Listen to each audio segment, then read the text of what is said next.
There are only a few games that have made me cry my eyes out and changed my personality for the worst. Life is Strange, Backbone, Firewatch, and most recently, Night in the Woods. I just know most of us who played Life is Strange back when we were kids had a phase where we googled games like Life is Strange. A handful of games will pop up, and one of them was Night in the Woods. Night in the Woods is a coming-of-age game full of adventures, dialogues, friendships, and a very beautiful and heartbreaking story. I personally call it the sad game. It's full of existentialism, tackling problems like anxiety, depression, and loneliness. A video game that shows Mae's feelings of helplessness, body dysmorphia, and despair, while contrasting them with the love she has for her friends, or at least the love she wants to bring back after not seeing them for a while. The story starts with our protagonist Mae Borowski. She's a 20-year-old girl who came back to her hometown Possum Springs after dropping out of college.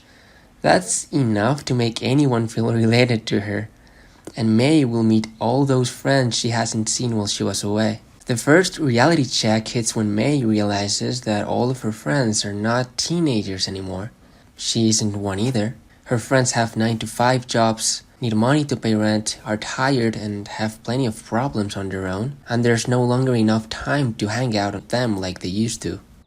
Possum Springs is a small mining town where everyone is burnt out and exhausted for the extensive hours of labor. Everyone sacrifices their own time and happiness for simply being able to supply enough for their families and live a decent life. This is something we experience once Mae gets home. Late at night, her dad is watching TV after a long day at work, and her mom is already asleep. And early in the morning, her mom is reading before going to church, but her dad is already at work.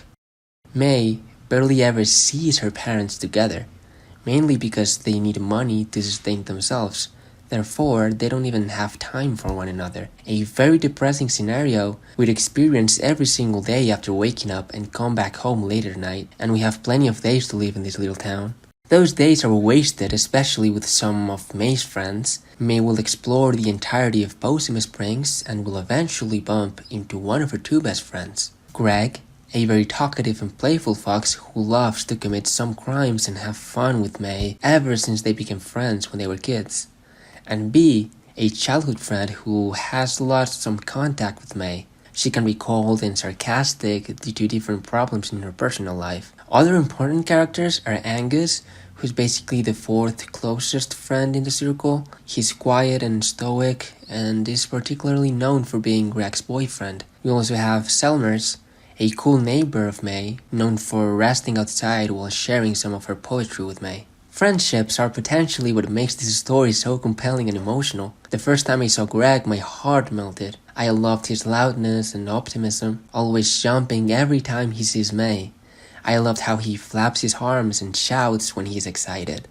But mostly, it's very cute how despite his punk-like and rebellious behavior, he can be quite helpful and kind with Mae. One aspect that draws me to him is that he comes from what's called parking lot trash. His parents dumped him and was left with his abusive uncle. That's why hanging out with Greg and committing crimes again is almost a way for Mae to show how much she cares about him, when his family clearly didn't. There's also a computer game called Demon Tower that Greg loves, a game that I actively tried to finish, already showing how much I cared about this friendship and about how active was Mae's desire to connect with them again. Now, this might be an unpopular opinion because I know Greg is the friend that everyone likes the most, but in my case, that friend was B. Mae and B used to be scouts and best friends, and they even had nicknames for each other. Mayday and BB. They were so cute and close, but in 7th grade they stopped talking. B says because apparently Mae started to hang out with Greg more, ignoring her calls and ignoring her texts. This broke my heart. I almost felt like I owed her something, reminding me of Life is Strange when at the beginning of the game, Chloe tells Max how Max left her without an explanation. Don't you think I'm happy to see you? No. You were happy to wait 5 years without a call or even a text. Not only this, but it was heartbreaking realizing later how B has a very complicated relationship with her father. A heartbreaking story I won't get too deep into, just for not getting into spoilers. But anyway, this is why I connected with B on a deeper level. She felt burned out and tired, and after working for long hours, she went back home to her dysfunctional family. It felt so sad. As we know, Night in the Woods is a game that constantly reflects towards the existential crisis of your early 20s, tackling subjects like anxiety, time, employment, depression, wandering without any direction, among other topics that make this game extremely relatable. As Mae arrives to her hometown, it almost feels like a cultural shock for her to realize things are not really the same. It almost seems like the new meme of your unemployed friend at 2 p.m. on a random Thursday. Mae's constantly finding different secrets on her own, wandering around Possum Springs, walking on rooftops, jumping, and exploring like a little kid, while, well, her parents and friends are exploited to death for some cash. But she isn't happy. She's constantly struggling with guilt after dropping out of college, and she feels disconnected from her family, who saved money for her college and education, and now she's just back in Possum Springs playing Demon Tower, talking to neighbors, and hanging out with her friends, almost blaming her family's financial issues on herself. She's lost in a hopeless town where everyone leaves once they get a chance. Life is extremely monotonous in Possum Springs, even for an unemployed 20-year-old. Waking up, playing some bass, visiting her friends, going to band practice and playing Demon Tower, and then fall asleep every single day. As Mae, we do experience some amazing activities with her friends, destroying cars and light bulbs with Greg, and maybe stealing some stores with B.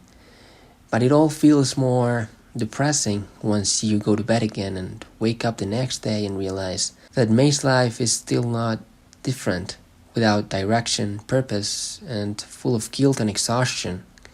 That's why having fun in this game feels too delicate, too frail, as if Mae's happiness is hanging on by a thread. This game makes a very clear critique towards capitalism and how this system is killing romance, joy, relationships, and, well, having fun. As Mae, I was constantly scared about the decisions I was making. All of Mae's friends work all day, making it extremely difficult to hang out with both of them the same day. So every day you wake up having to make your first decision. Do I hang out with my best friend Greg, who's been my friend since 7th grade? Or do I hang out with B, who I owe an apology for abandoning her in high school? And once fun comes along and you're able to hang out with one of your friends, you're thinking, I wonder how my other friend is feeling right now. It's heartbreaking. The game is designed this way as well.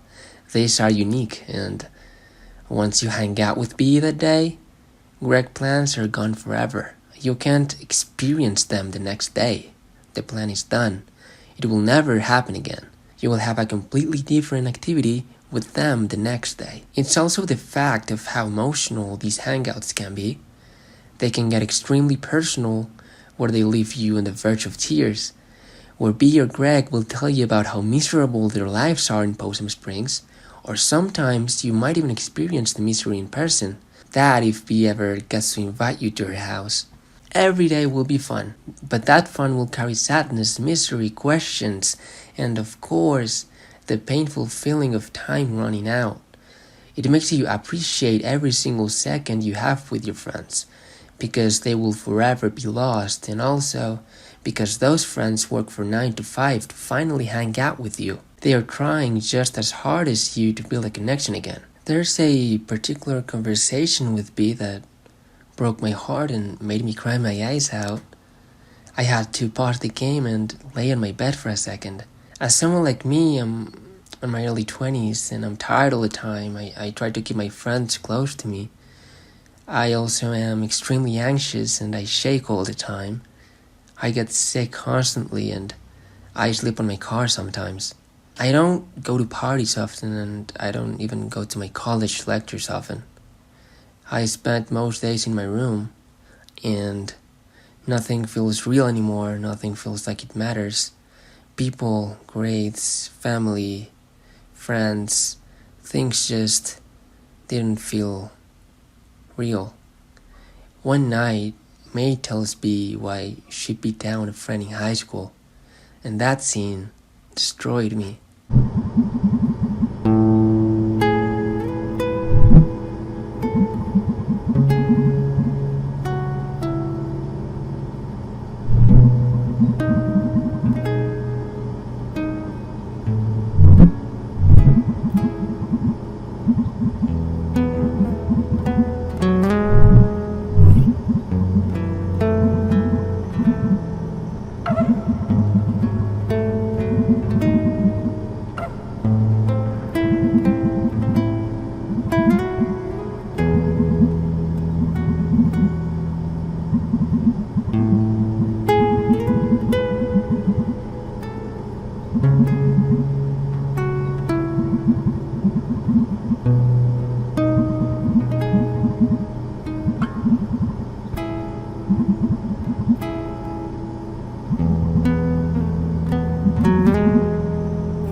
Night in the Woods is that game that even if it has a deeper plot with mysteries and ghosts and crimes, what truly makes this a masterpiece is how they're able to describe all those feelings we feel on our early 20s and fundamentally the rest of our lives, all because of how deep down we are in this economical system, feeding it while forgetting about feeding ourselves. And that's why I cried playing this game. Ready for the mosh pit, Shaka Bra.